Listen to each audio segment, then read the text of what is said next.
Okay, so this is where we left off, ladies and gentlemen, and I told you to put a star by difference right there. It's going to be important you remember that the Romans placed a greater emphasis on written laws, so they didn't need as many people in the bureaucracy in the government because a lot of things could just be read. You didn't need somebody telling you what to do. In China, there was a greater emphasis on having experts telling people what to do. So they didn't write things down as much, okay, as say Rome did. Okay, all right. Now, but they both had bureaucracies though. They both had government workers. All right. Now another aspect of government. I mean, everything here is about the state, about government. A basic function of any government. Did we not get to this? We left off with. Did you get all that right there? Okay, so I apologize. I didn't realize that we hadn't gotten to this part right here. Okay. Okay, so I'll quickly talk about the 12 tables here. Okay, while you're jotting this down. The 12 tables were Rome's first written laws. And it occurred because the plebeians, like the people who that Cicero was looking down on in that document, they revolted because they got tired of the upper class Romans changing the laws whenever they wanted to because nothing was really written down.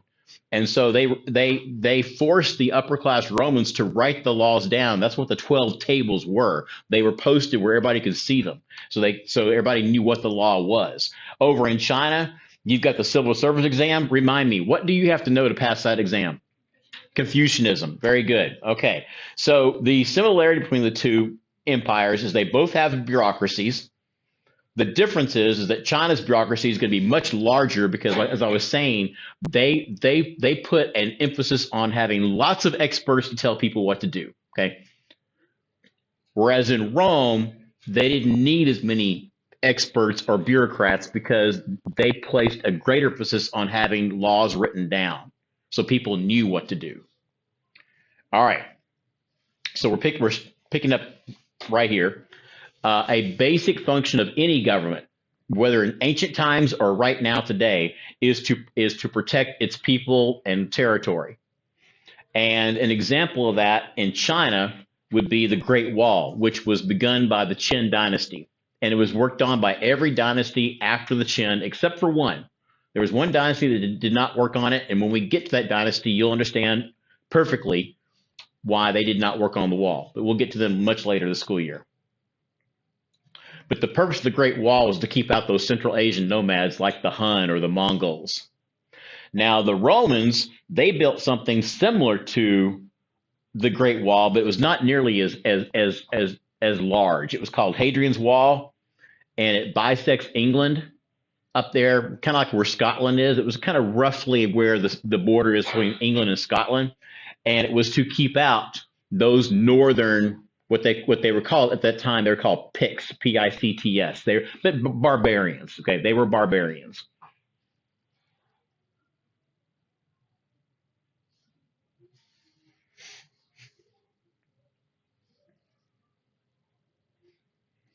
You have different kinds of government during period two. Athens, Greece, gets its name in the record books because it's considered to be the birthplace of democracy. Sometimes it's referred to as the cradle of democracy. Athens was a city-state. We've talked about what city-states were earlier. And in Athens, the men would gather together and vote on the laws. So it was a direct democracy. Now, Rome their government was exactly what we have today here in the United States before it became an empire, when it was the Roman Republic. In a republic, the people get to vote, but they're voting on other people to go make laws for them. So like here in the United States, we vote for people like Dan Crenshaw or Ted Cruz or John Cornyn, and they go to Washington, D.C., and they make laws for us. And if we don't like the laws they're making, we vote for somebody else next time. Okay, that's what a republic is. And then Rome became an empire after that. Over in China, remember, starting with the Zhao, they rule under this thing called the Mandate of Heaven. They believe there's a cycle to these dynasties. Over in India, you had two empires or two dynasties that you need to be aware of. The first one, early in period two, as in the BCE period, was called the Mauryan Empire. Can anybody name a famous Mauryan emperor who we've talked about in class? Ashoka, good. And what's he famous for doing? Spreading Buddhism. Very good. Spreading Buddhism, because he encouraged Buddhist missionaries to get on the Silk Roads and spread that religion. Now, the Mauryan Empire, you see it says right here, it was very centralized. That word centralized, you're going to see it a number of times this year. Centralized means the power is all in one place. Okay. And usually in the hands of one person, like an emperor. Okay. Pretend this bottle right here is glass. Okay. And pretend the water in here is power. All that power is contained in one place. And whose hands is it in? It's mine. All mine. All my power. That's right. Okay. I am Ashoka. Okay. I've got all the power. Okay. Now, you see that it says, but later the Gupta Empire was much less so. So the word for that is decentralized. All right. So pretend that we take this glass bottle and I hurl it against that wall over there, smashing it, and the water, the power, comes spraying out, and the folks over there get hit with that water. And so now you've got some power. Do you have as much as I had? No, you got a little bit. You guys have nothing. Okay. But you guys have a little bit. Okay. That's decentralized. The power is spread out. Okay. That was the Gupta Empire. There was a Gupta emperor, but he didn't have this much power. Okay. He had some power, but then there was others like kings and princes that had power too. Okay. And so he had to kind of negotiate with them. Here you've got a map of China. This red border here shows the Qin dynasty, and they're the ones who began the Great Wall. Are y'all familiar with the Terracotta Warriors?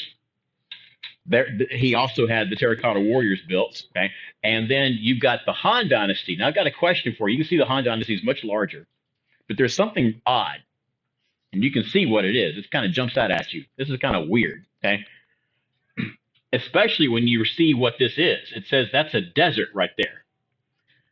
Why would the Han Dynasty go to the expense and effort of extending their borders way out here to cover a desert? What? It's not the river. What trade route? The Silk Road. There you go. The Silk Road ran through here, and so they extended their borders to protect this area of the Silk Road right here. Okay. From like the Huns and Xiongnu and so forth. Okay. All right. We don't need to talk. We've talked about this enough. You know what that is. All right. Here you've got the Mauryan Empire. This is early in India's history here, early period two, the BCE period. But notice how large it is. Okay. It covers almost the entire continent. It covers what we know as Pakistan today and goes up in here into Afghanistan as well. So tell me this though. The Mauryan Empire, which covers all this territory here, why did it not extend its territory over here? What kept them from taking this over? That's it right there. That might be a test question later this school year. Okay. All right. You need to be aware of how geography can constrain or limit expansion. Okay. All right. Now this is the Gupta Empire near the end of period two. This is 413 CE. Okay. And so you can see the Gupta Empire is much smaller than the Mauryan Empire. Here, you've got the Persian Empire. Okay, look at how big this thing was. Look at the Persians. They controlled Egypt. Okay, modern day Turkey, even parts of Europe over here, all the way over here into Pakistan and Afghanistan. This is a huge. And of course, the heart of the Persian Empire is where Iran is today, right here. Okay, and Iraq. This is the Royal Road that they built to connect to their Western empire over here. And the reason why they really needed a road is because they needed to be able to move their military very quickly and have good communication with this area. Because you see those two cities right there, Athens and Sparta? The Greeks were always fighting with the Persians. If you know the story 300, maybe you've seen the movie 300. Okay, it's exaggerated, but it's about a fight between Sparta and Persia. Okay, here. Anybody know what this is?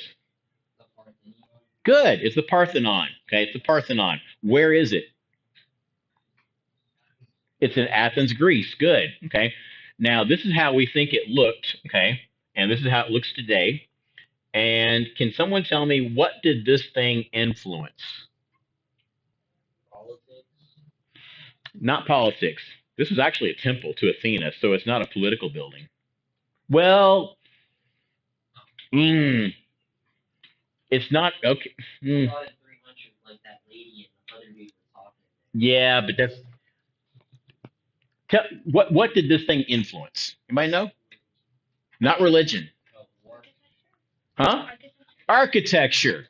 Where have you seen architecture like this? Okay, in Rome, and what? You're right, especially in capitals. And have you ever seen it in another capital?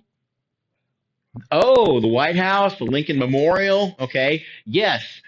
Western countries like the United States, like England, like France, okay, even Russia's the St. Petersburg has architecture like this. It was influenced by the Greeks. They influenced the Romans, and then we copied the Romans. Now, one thing that's kind of cool though is that hey, what color are our buildings in Washington D.C. that look like this? What color are they? Yeah, if we were to bring someone like Socrates or Aristotle to our time period and take him to Washington D.C. and say, "Look how your culture has survived and influenced our culture here," okay? And they would say, "Well, you got the shape right, but it sure looks awfully plain because we thought these buildings were white because they look white today, but they were actually very, very colorful. But what happened was the paint faded over time. But we discovered, like up here, the cracks and so forth, we found the little tiny bits of pigment, and we figured out that these things were very brightly colored back then. Okay, here you've got the empire of Alexander the Great. Alexander the Great was a Macedonian, and they were cousins to the Greeks. King Philip conquers the Greeks. Then King Philip was killed. You might know who killed him or had him killed. His wife. Okay, his wife had him killed, so her son Alexander could become the king.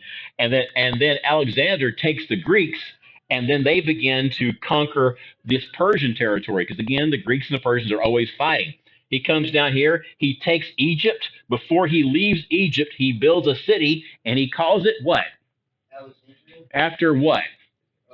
That's right. He didn't. It wasn't built when he left. He laid out the streets though. He told them they want a street here, a street there, a building over here. Basically laid out the floor plan for it, and then he left and began to continue conquering Persia. And look what happens when he gets over here. Alexandria, Alexandria, Alexandria, Alexandria. Not very original, huh? Okay, yeah, he definitely had an ego. Okay, but when he conquers, think about how many different cultures you've got all through here. You've got the Greeks, okay?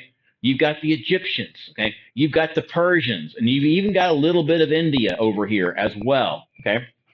And so let's go ahead and take a few more notes here real quick, okay?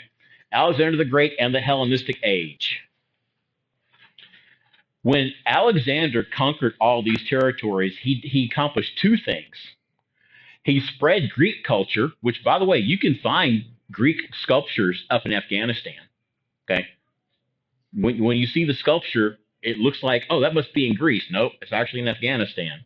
But that was for the effect of Alexander's conquest here. But he also brought those cultures back to Greece as well, and it created a whole brand new culture called Hellenistic culture, and it's a blend of Egyptian, Greek, Persian, and Indian. And the center of this culture was right here in Alexandria, Egypt. Can anybody name or tell me about a famous building in Alexandria? There's two. Anybody know? You ever heard of the Lighthouse of Alexandria? Okay, yeah, it was. We used to for a long time we thought that it was a myth, but actually we found it's offshore. It crumbled during the earthquake. And have you ever heard of the Library of Alexandria? Okay. All right. So that unfortunately that burned. That burned. Okay, guys, we'll stop there for the day. We'll pick up here on Monday.